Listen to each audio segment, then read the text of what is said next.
And welcome to the ThroBak Guitar Lounge Podcast, episode number 42. 42? Incredible to believe. This week's Guitargument, Vintage Delusions. Vintage Delusions. What do you mean exactly by vintage delusions? Well, we're gonna ask, is your vintage guitar still vintage?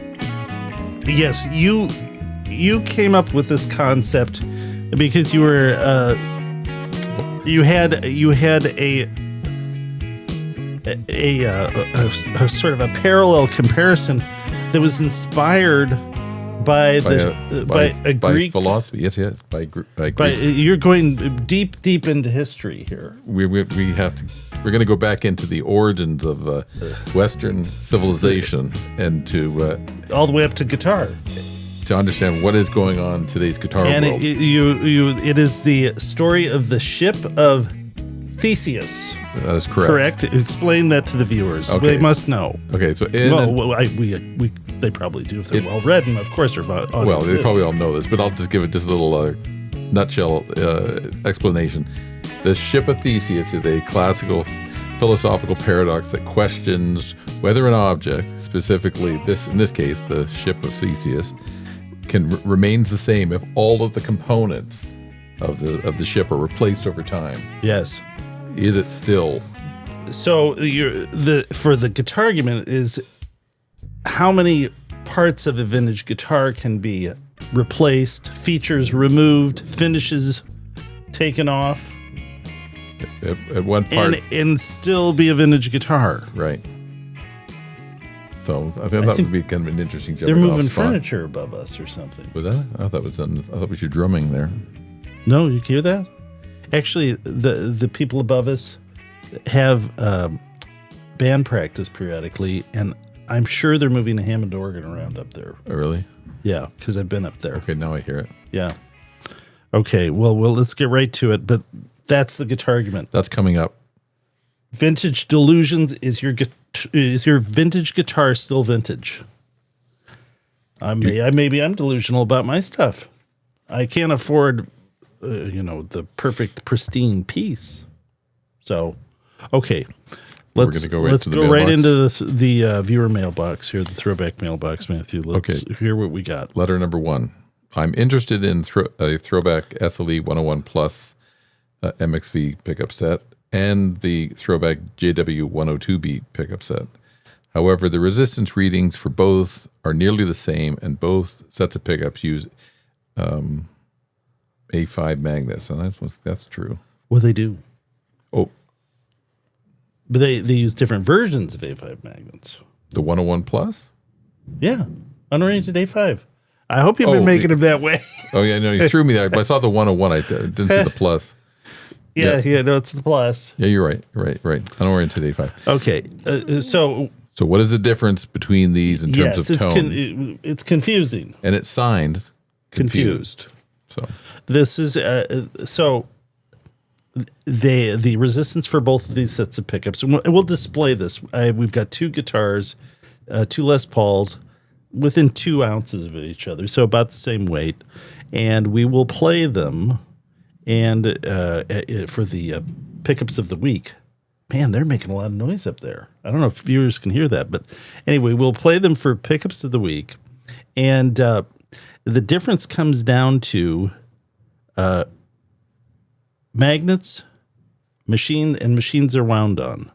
The pickups for the neck are within, I think the JW102B is 7.6K, 101 Plus is 7.8. Mm-hmm. And the bridge for the JW102B is 8.3K, and the 101 Plus is 8.4. But different winding machines and patterns, and also difference in A5 magnets. Again, we have 2 variations of unoriented A5 magnets and 2 variations of oriented A5 magnets.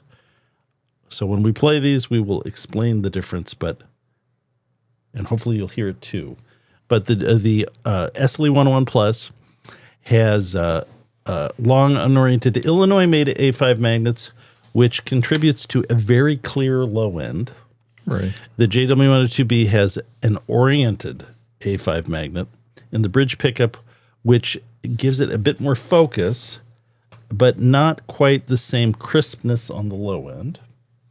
And the Indiana-made unoriented A5 magnet in the neck is very clear, but a little less crisp on the low end than the Illinois-made unoriented A5. The JW102B is wound on the Lee Sona 102B, which I will describe as giving it a little bit rounder tone than the SLE 101 Plus that has the slug coil wound on our Slug 101 winding machine that's directly from the Gibson factory, and one of the vintage P.A.F. pickup winders that we have here that is confirmed to have come from Gibson and used by Gibson for vintage P.A.Fs. And then the screw coil is wound on one of our Lee Sona 102s. So, but the effect of all of that is a little crisper with the SLE 101 Plus. But we will demonstrate that with the pickups of the week in just a moment. And there was another viewer mail. It's very similar, I guess. Question that was specifically questioning what's the difference between the two different kinds of unoriented A5. Yeah.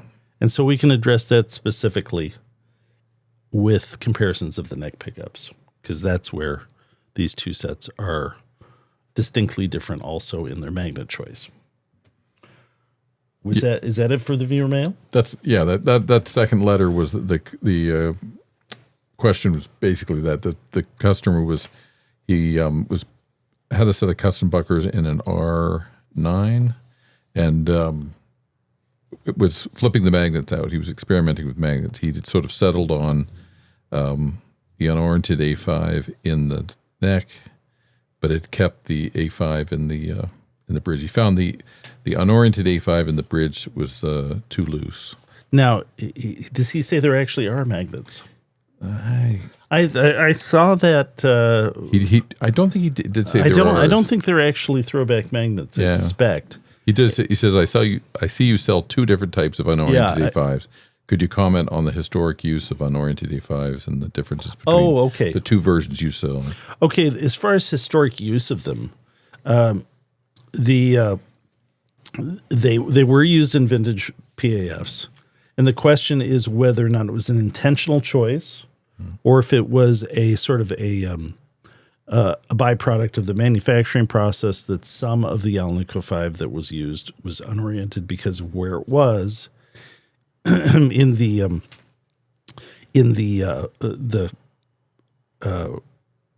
process of heat treating magnets that gives them magnetism, and that in which it's exposed to a magnetic field.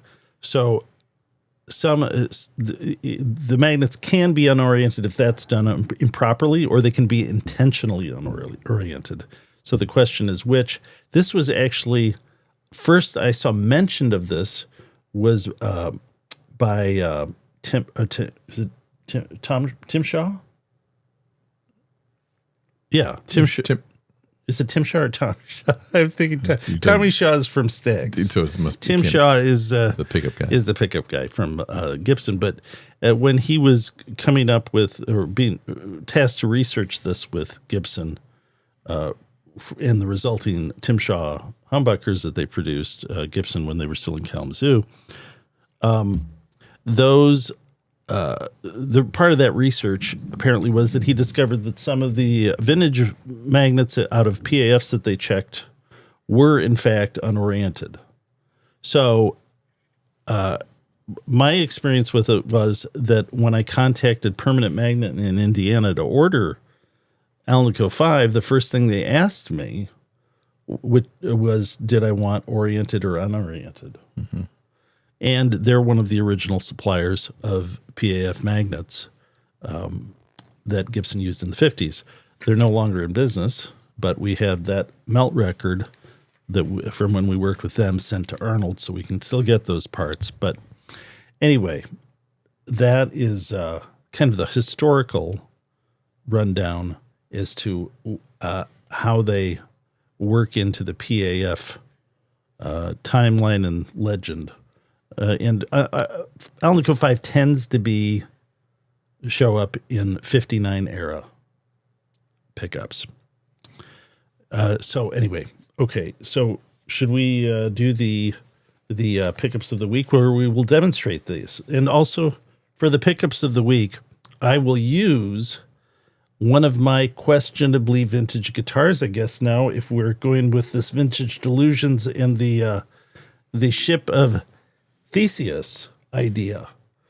Because it's not strictly vintage if it's been refinished on the top.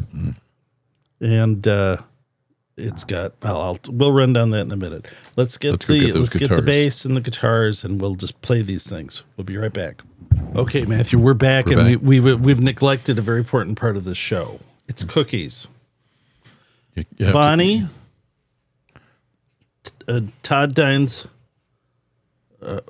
loving wife, better half, has kindly supplied some molasses cookies, and these are really good. Thank you, Bonnie. Thank you. I mentioned it to Todd, molasses. There was a lot more when he brought them in than there are right on this plate. And we've been eating them. They're very good. I like them. So we will eat some of those later in the show. Let's just play the guitars just now. A little preview. But, if you want to stick around for that. They smell good. They're very good. Very good. So find a safe place for those. We'll heat them up on the Marshall over there. Although let's go to the amp cam. Will you see Cookie? They're just right up here. You see? Okay. Just up here. Hey, what that reminds me of? Maybe you'll be like you'll be known for the ginger molasses type cookies, the way that Neil Schoen is known for pastrami on top of the amp. Oh, that's right. Did people know that story? Yeah. Should I recount? Should I relay? Or Gary Brower, well-known guitar repairman tech from the Bay Area. Right. I think he's in Berkeley. He did a presentation here. Actually, he's been by the shop here. Very nice guy. And he's been a customer of ours as well. And anyway, he was at the Brian Gallup event that he puts on every few years, and I went to it. It's kind of for guitar makers and luthiers and repair people. And he did a presentation, and in the presentation, he had a slideshow, and or I guess kids call it a PowerPoint now. But he did a PowerPoint presentation, and he showed sort of, important work that he had done. And he showed some of Jerry Garcia's guitars he had worked on, and he's friends with Neil Schoen. Oh, by the way, Gary Brower is a really good guitar player, like really super good, like can shred like crazy.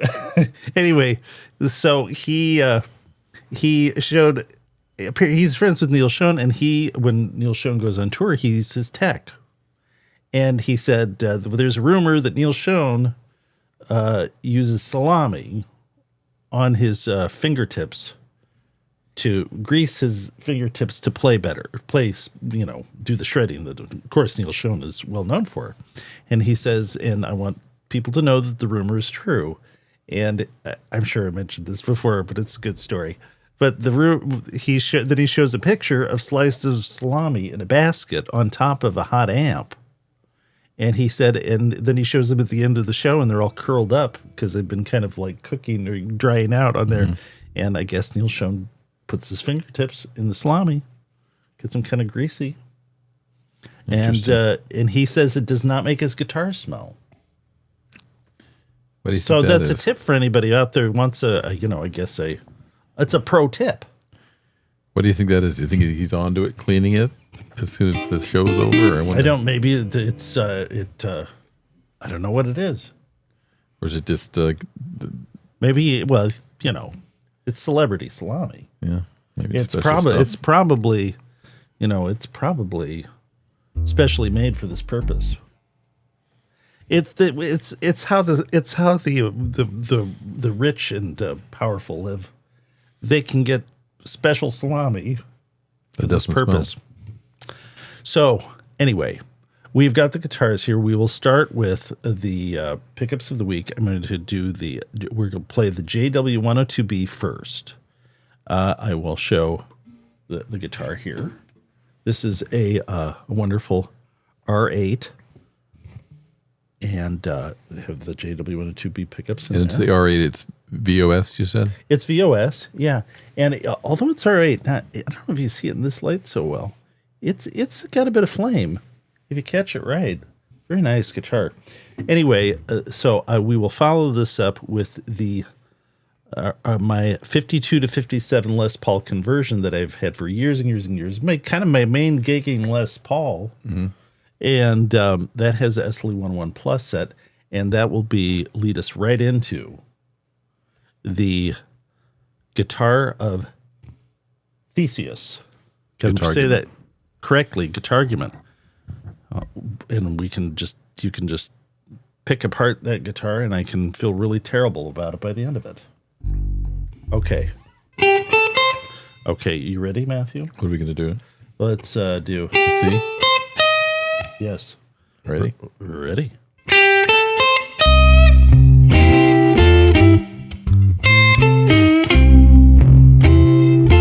Remember, it's the JW102B.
Matthew, you hit a sour note there. I know. You took I'm going to move this microphone back next time. I think it was a little okay. All right, so I'll switch guitars, but before we do that, since one of those questions was about the difference between Illinois-made unoriented A5 and Indiana-made unoriented A5, I will play the neck pickup here, which has this one has 7.6K and has Indiana-made unoriented A5, and I will grab the other guitar, and before we do the little musical bit, I will play the neck pickup with the Illinois-made unoriented A5. So.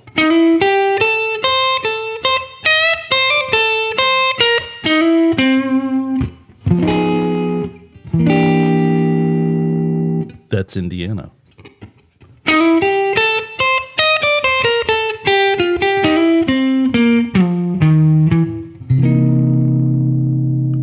Should play the low end too. Now you're playing that we're playing through the Fender Deluxe today. Today is a Fender Deluxe day. And you've got a little bit of overdrive on that? No, that's totally clean. Let's go to the amp cam right there. We're playing into the 79 Deluxe reverb. Down here. And let's... So no overdrive on that. No overdrive on this right now. We did play it earlier with little overdrive. Well, I'll play it with little overdrive right now.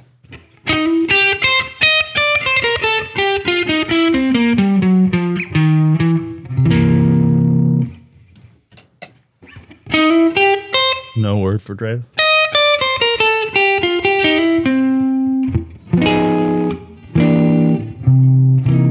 And you've got the volume all the way up? I sure do. Although that bridge volume was ever so slightly, like 9.5 there. But yes. The neck pickup, yes. Okay, let's switch this real quick. I will I'll do that right now.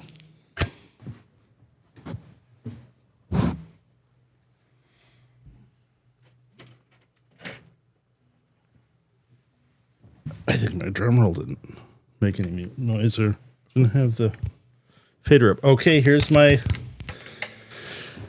lovely, now questioning whether questionable vintage guitar. 52 to 57 Les Paul conversion.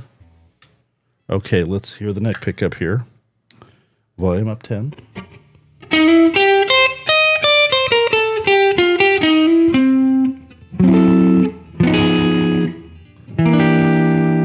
So that's an SLE 101 Plus with Illinois unoriented A5. Yes, see how much clearer that is?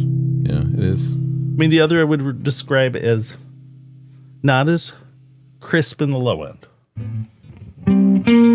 It's a great tone, but I mean, this is kind of the distinction between these two magnets. Again,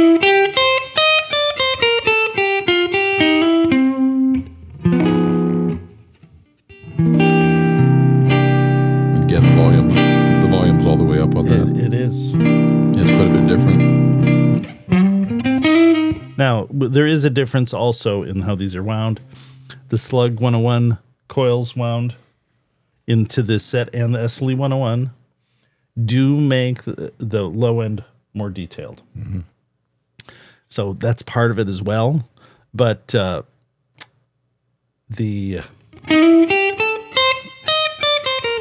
it's just a crisper sound.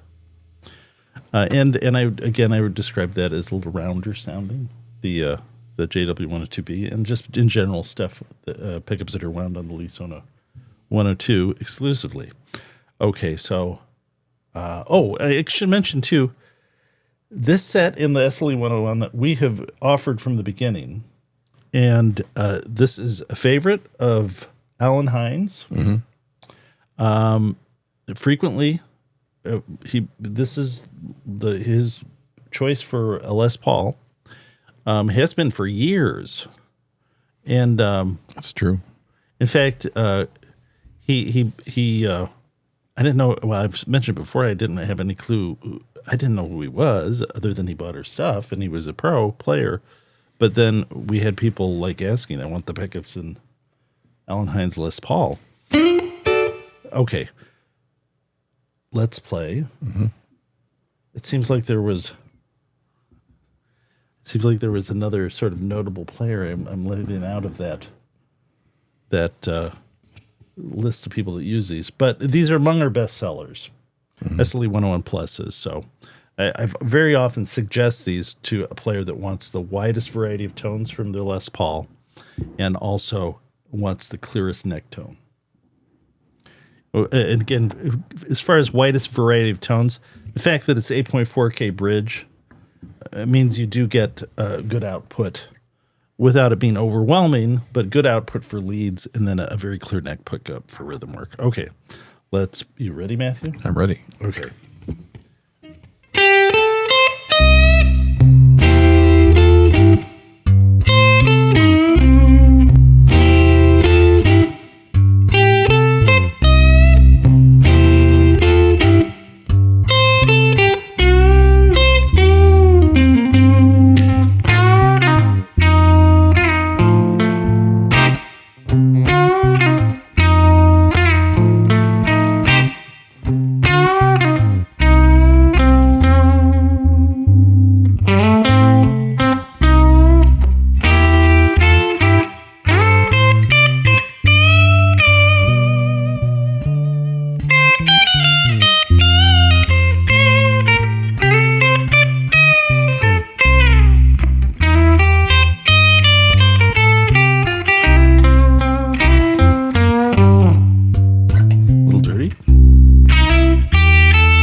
forgot to mention this is out of phase in the middle. Intentionally so. So I like to kind of have Les Paul with out of phase. And this set works very well as our PG-102 for out of phase tones.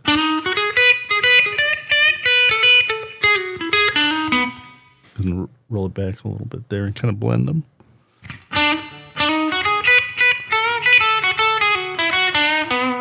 Roll the neck back a little there. You started the demo on the neck position. That's right. And then you went right to the bridge? Yep. Yep. But the bridge is quite a bit different sounding too. Yeah, as well. I thought the bridge sounded really good. Yeah, it's a much snappier bridge tone. Clean. Very, very crisp, clean tone.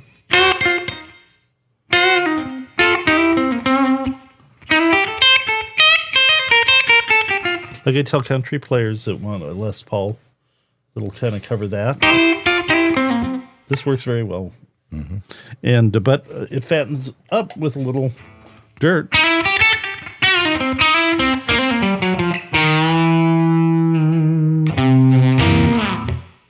Okay. All right. Well, Matthew, should we... I will hold on to this guitar. I will let you put your guitar away. We'll be right back here with the Guitargument. The Guitargument that will determine whether or not this guitar I'm holding right here is it junk? Am I kidding myself that this is a vintage guitar? Have you done this too? Question my... Your collection my collection of guitars make you second guess. Okay, so Matthew set it up. Okay, so the Guitargument Vintage Delusions. Vintage Delusions is your vintage guitar still vintage? So the jumping off spot is the Ship of Theseus paradox. Theseus. Ship of Theseus. Is that what you said? That is what you said, isn't it? So should I show this guitar first? So yeah, let's just so I can explain, what's going on here with this thing and whether or not, is it, if this is our test scenario, the top's been refilled. So it's started life as a 52 Les Paul. Right. With the tailpiece that wrapped under. At some point prior to me owning it, someone took the neck out, reset the angle, refinished the top, plugged the holes for the P90s, refinished the top, rerouted it. The headstock's been broken. It appears to have the original fingerboard. Frets are not original. Headstock's been repaired. If you take the pickup out, when they did the reset, they cut the little end tongue off of the long tenon that everybody wants. Probably because they just thought it was kind of a hassle. I don't know. But it's got a sort of a cut mark in it. Well, it's just sliced off right there. The neck is. It has a 57 a serial number on it. So it's possible. I don't know if that's a fake serial number. I've been assuming it's a fake serial number, but it's possible that this is some reclaimed neck off of some other guitar. The pots and capacitors are original from the 52. The knobs here are vintage knobs, but I purchased those a long, long time ago to put it on here and make it look. This is a vintage tailpiece, but it's obviously not original to this guitar. The guitar, the posts are original, but obviously not to this guitar. Vintage. The bridge is not vintage. This is a pigtail bridge. The M69 rings are ThroBak. The pickups are ThroBak. So obviously, SLE-101 Plus pickups. The pickguard is vintage. The little bracket is vintage. The little buttons are vintage. The covers on the back are vintage. The switch is vintage. The switch tip is vintage, although the original one exploded when I like took it out, like it was jostled around. But this is a vintage one still that I had an extra one. The poker chip, not vintage. The nut, not vintage. The tuner's not vintage. The neck refinished. What about the capacitors or the pots? Capacitors and pots, vintage. Okay. 52. Okay, so I think that's important. that's what we got there.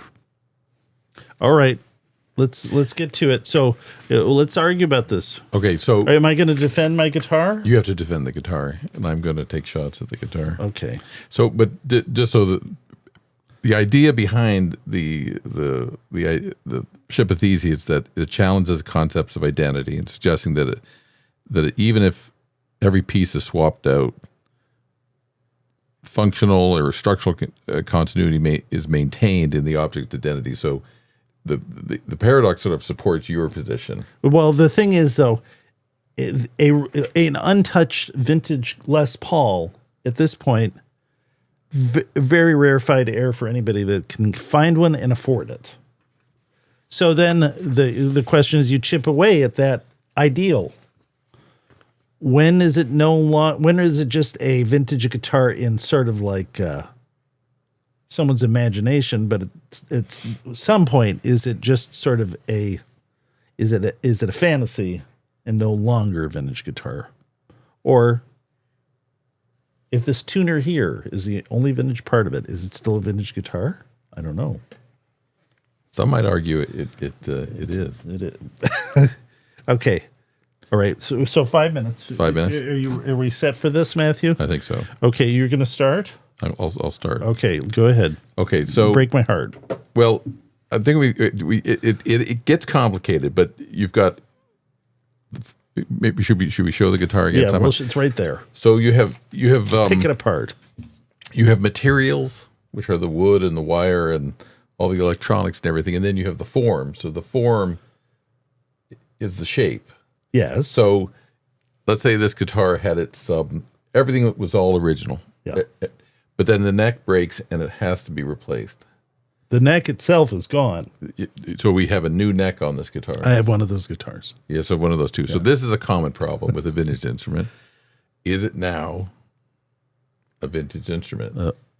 Okay, so I think the neck break thing, let's just say it's a neck replacement. I feel it's still vintage for one very important reason. The main resonating structure of this guitar is the body. I would maintain that's still intact, isn't it? Mm-hmm. If you have a well-made, competent replacement neck, isn't that still constitute an entirely vintage guitar, but with a maintenance repair? Well, extreme maintenance repair. I would argue, though, that in a guitar, the neck is very, very important. So that neck has to be, you have to have a luthier that understands the neck carve and understands the fretwork. Granted, I think that's important. Now, and what obviously the right materials too. Right? What if the neck breaks, but the fingerboard and binding is salvageable, and that fingerboard and binding goes on the neck that is the replacement neck? Okay, then I think is it now vintage? Well, it goes up. It goes up higher than if it was just a complete total replacement. So it's as far as the vintage trash to vintage treasure, it's higher up the scale if it's got the fingerboard. Absolutely. Yeah. Okay, what if the plastic on the back then is missing? Let's say that cover there, that's not original. I think it's. I don't think it's as big of a importance because I don't think there's really. Well, if you're selling it as a vintage guitar, yes, it's obviously going to hurt. That's not original. That's gonna take a hit. I think someone's going to see this thing and they're going to think like, well, it's obviously not as vintage as it should be. Yeah, I'm going to have to go out there and I'm going to have to find the right covers for the back plates. But that's going to be expensive. Now, I mean, everybody knows as soon as you look at something and you see a guitar, it's like, why is this guitar not selling at a higher price? And then you read the description. It says a professional refinish. Okay, what if it's a conversion like this? It was functionally not the preferred, and someone in their either folly or wisdom did away with the unfortunate tailpiece that was put on these in 1952 and turned it into a guitar that is functionally better. Shouldn't this still be vintage? I think you could make an argument because, or is it? Because those were known historically to have a lot of problems with intonation. And so you're going to that. So if it's functionally helping the guitar out, I think it helps it. Okay, let's say you take these. Let's say you take this and you put a third pickup in it and it's a vintage pickup. You just want one in there. Okay, but what type of pickup are you going to put in there? You put a PA. Let's say you find a P.A.F, but you've got the only 52 to 57 conversion with 3 pickups. I think it would help, especially if it was a celebrity-owned guitar. That's probably true. If it's associated with a well-known name. Okay, so all right, so I think it would help if it was a humbucker style pickup. Like some people throw in, if you did an Alvin Lee and you put in a single coil pickup, unless it was a celebrity guitar and that was known to be used on famous recordings. Okay, otherwise it's not. So this guitar has been converted to humbuckers, right? But many people don't realize it, but a 52 like this is going to have a bigger pickguard. And why does it have a bigger pickguard? It's because that the P90 routes are a little further apart in 52 than later P90 guitars when the tailpiece changes. So this pickup here is riding back just a little further than it would be in a factory humbucker guitar. So is this pickguard, is that an original? That's an original pickguard, but if you line this up with that up with a let's say a 56, even 56 P90 pickguard, that one's smaller. It's not quite as long. So the pickguard is from what year? Then it's from. This is a 52 pickguard. That's a 52 pickguard? Yes, it was cut down. Okay. Not cut down. It was, cut out to be accessible to humbuckers, mounting rings. But the length here, from here to here, is longer.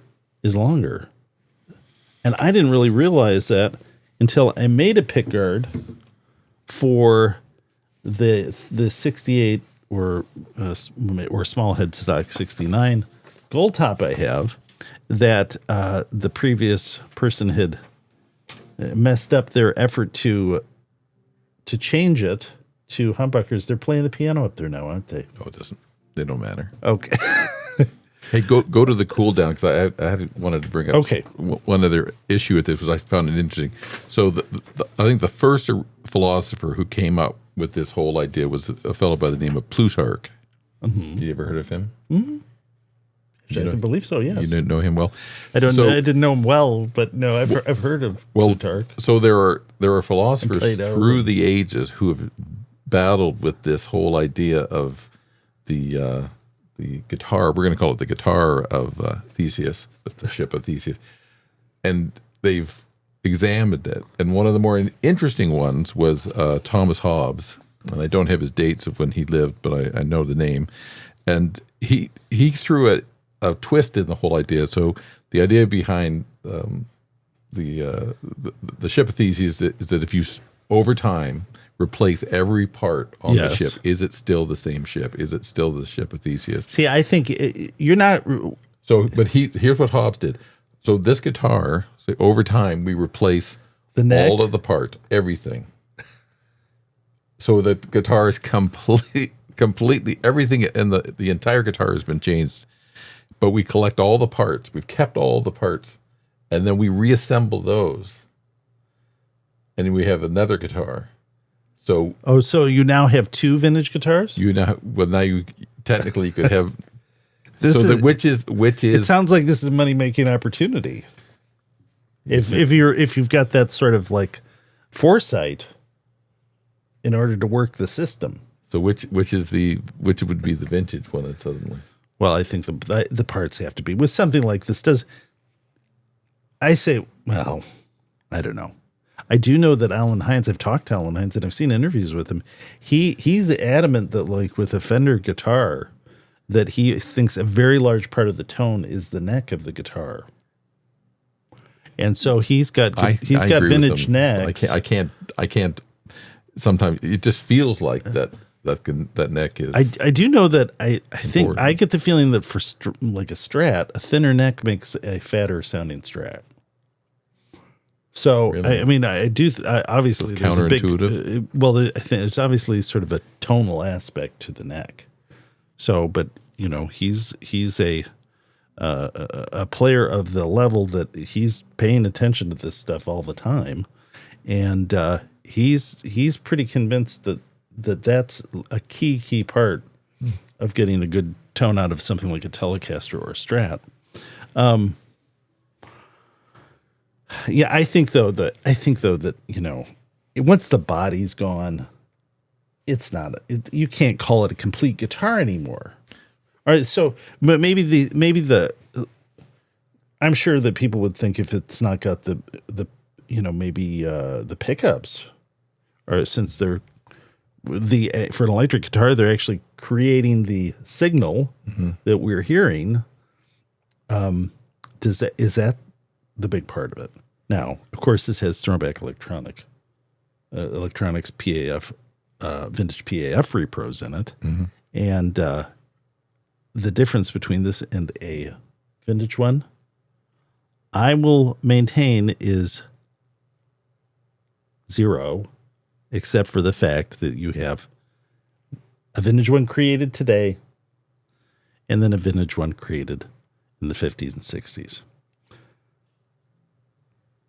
But obviously, if you have all of the parts and pieces of the guitar of the era that the guitar was born, that increases the value. But so, I mean, some people will maintain that it's just the old wood that is associated with a vintage guitar that is the most important aspect. And things like a Brazilian rosewood fretboard, very hard to find anymore, depending upon what the laws are at the time, maybe legal, maybe not. Old growth mahogany, old growth rosewood, differences in how those tone would sound in a guitar.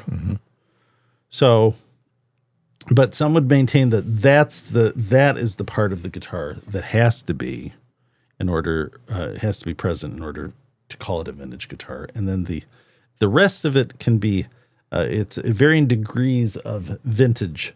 You could start with, and a lot of people do this, they get a husk, and then over years they find all of the little parts and pieces to kind of reclaim the completed vintage guitar in terms of 100% vintage. I think I'll keep this one, though. You think? That's a nice guitar. It's a nice guitar. Okay. Sounds good. All right. So that does it for the Guitargument and the cool down. Are we going to go to Rorschach Riffs now, Matthew? Yes, please. And we're going to go to that. I got to put this guitar away. You got to get a guitar. Well, no, you can just use this guitar. That's fine. I just need a guitar. Okay, well, maybe we don't need to do anything. You're holding the cookies there very carefully on your lap. I may have one of these. You can have one of those while I'm. You're riffing. Getting ready. Do you got to? I think we're ready to go. I just right over there. You got to pick. Okay, so let's see where the. All right. I'm smaller in the frames here, so if I eat a cookie, I'll do it very quietly, so as not to upset the audience. But let's explain the Rorschach Riffs, Matthew. Matthew, you will be riffing. I'll play 4 intro riffs, probably 4 different, four different songs. These are intros to songs. Yes, they're all. They are. So there's a theme to this one. No, there's no theme. It's just stuff. Oh, they're intros. They're intros. Sometimes I'll pull stuff out of the middle of a song because if I play the intro, it's so easy. There's no challenge. So I'll play the intros. These I think are kind of fun too. They're kind of straightforward, but I'll do them, and then you're going to try to figure out what they are. Yep, I'm going to. And then if you're playing at home, you can maybe try to figure them out as well. Okay. Maybe the sugar boost will help me out. You need a little. That's dirt. Dirt is on. You want to hear? Oh, we got to unmute you here, Matthew. Let's see what it sounds like.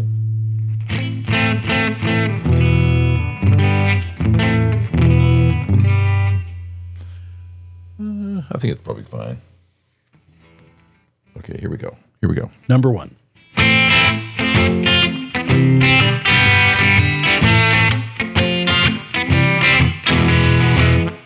Oh, dang it. I know I've heard it. Oh,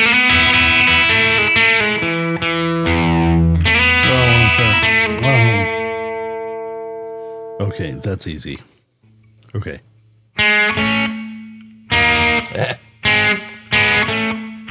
Okay. Is this thing in tune? Oh, let's hear. It's pretty close.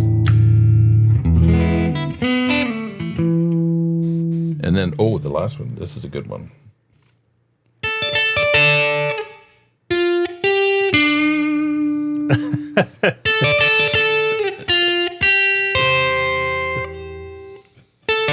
Oh, shoot. Which one is it? Okay. I think I know which one that is. Okay. That's all 4. That's 4. Did you hear anything again? Number 1, I do not know. Okay. Well, now it's a Michigan native. Oh, really?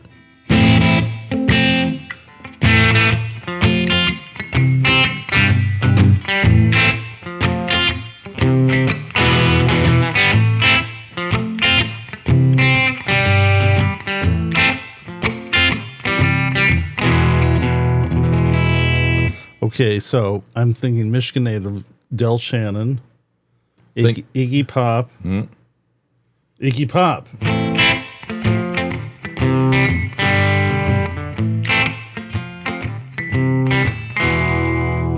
It's his most popular song. Oh, is it? I'm not a huge Iggy Pop.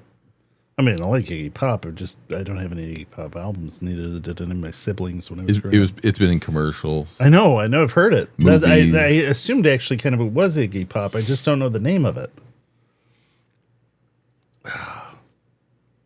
When you're on a plane, you're in the back seat of a car or in the front seat of the car, but you're not driving. You're a traveler. Close. Passenger. Passenger. Oh, the passenger. Passenger. I am the passenger. Okay. All right. Okay, play the rest of them. I failed on that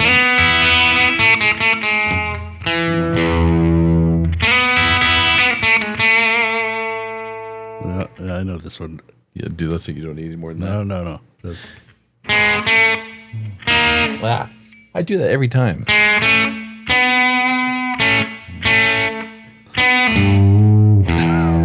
Unfortunately, it's so recognizable, it doesn't matter. All right. He's lighting up a cigarette at the beginning of that. And then, of course. Okay. So, number 1, I failed. It's I count Iggy Pop, but you got it. But you took it not the song. Okay, 2 is "Lonely As the Night" by Billy Squier. Right.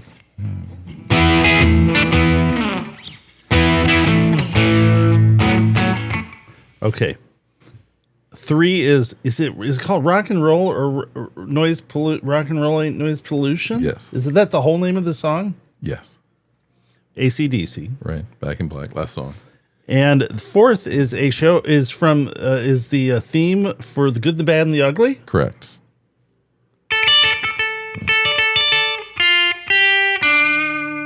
Whip one whip. Is that the lyric? I think you're right. I think it gets into it. That's funny. All right. I think you did pretty good. Darn it. Should have known the Iggy Pop one. Okay. Matthew, the show is moving along here, and we're going to go to Great Guns. We're going to Oh, we have to do my musical my musings. Here, hold on. You wanna Wait a take the minute. guitar? You I'll should trade. have a cookie now. I've already had Well, one. I can't. I'll have to wait. 'Cause You can't eat a cookie while you do your musings? no. Well, maybe I can. I'm going to have another one. You can have one. Okay, so last week I teased that I was going to go to see, put up that. Oh, yeah. Hold on here. I went to see this Baz Luhrmann's. Is it Luhrmann's? Elvis Presley movie epic. It's called Elvis Presley in Concert. That's where you get the. Now, if epic there's from. anybody that needs a stage name, it's Baz Luhrmann. Baz Luhrmann, he does. Everyone just calls him Baz. So known for doing the biopic in 2022, and now he's done this concert. It's kind of a concert movie / documentary / sort of insight into sort of Elvis's mind, because what he does is he takes together documentary type footage and photos, and then he got a hold of, I don't know how much film this would be, but he got a hold of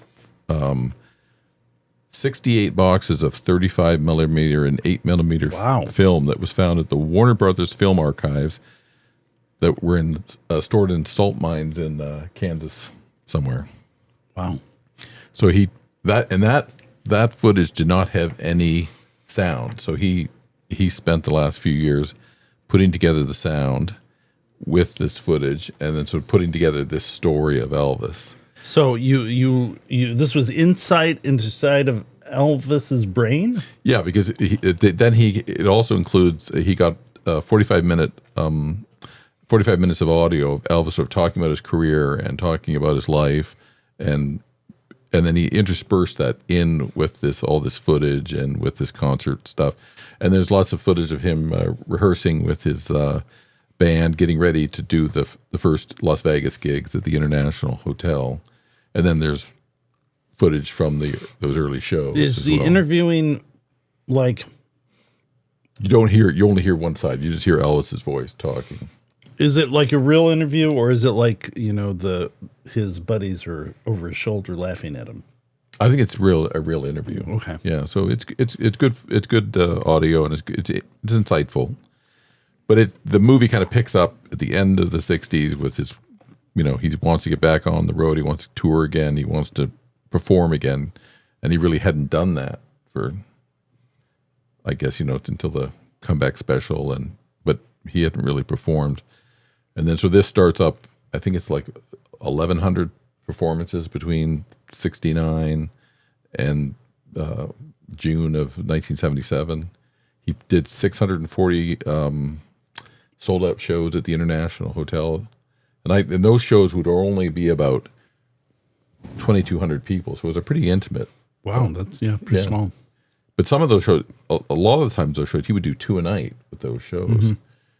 And he is. I mean, you talk about the hardest man working in showbiz. I mean, he's like sweating profusely. He must have just, worked. He is working. You see him on the stage working really hard. But the early reviews of it, when I saw it last week, it did about 5-6 days in IMAX. It's being comes into wide release right now through about 1,000 screens in North America. And I checked a couple of places in Europe. It's playing in Europe too, starting this weekend. So the reviews are very good. Like the Rotten Tomatoes people and the critics and the fans alike are giving it very sort of high reviews.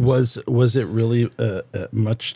I mean, did it really help it to watch 16 millimeter film blown up on IMAX? It looks fine. It does, because you have John has a film background. If people don't know it, but because you made a crack about some of the film is 8 millimeter film, but I was just looking That's for probably that. Super 8.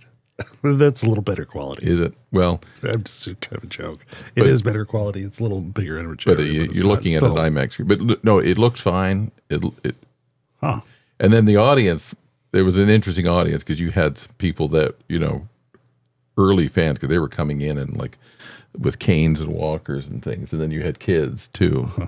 But it was a good turnout of people who were, and like people were applauding from the seat. Oh, wow. Watching it. So So it was I think Were they it's gonna do throwing well. underwear on towards the screen? I didn't see any of that, but you do see some of that in Las Vegas, where you do get to see his personality. Like he's sort of cracking jokes a lot, and then he's in rehearsal, and then on the stage. And at one point, he picks up somebody's bra that he's thrown, and he just drapes it over his head, and performs like most of the song with his bra on his head. But I think it's going to be a hit. I think that's what I'm saying. When I was in, I guess, between 7th and 8th grade, we moved here in 1980, and they had cable TV here. They did not have it in the Chicago area where I grew up until that point. No, wow. So we got HBO, but HBO at the time would play music. Sort of documentary. They'd have like shows that I guess that they were either replaying or that they had set up, but they had a Tom Jones one that was just crazy with women throwing underwear at him in a smaller venue. I think it must have been filmed in the late 70s too, like maybe 78 or 79, but it was like nuts. My recollection is to kind of the frenzy of sort of like women throwing their underthings at the performer. So it wasn't a vintage Tom Jones performance from the 60s or something like that. No, I think it was from the late 70s. Lots of bell bottoms, and I think it was probably done specifically for HBO. Interesting. It just reminded me, too. I haven't heard too much from old Tom Jones. He's still with us, isn't he? I don't know. I assume so.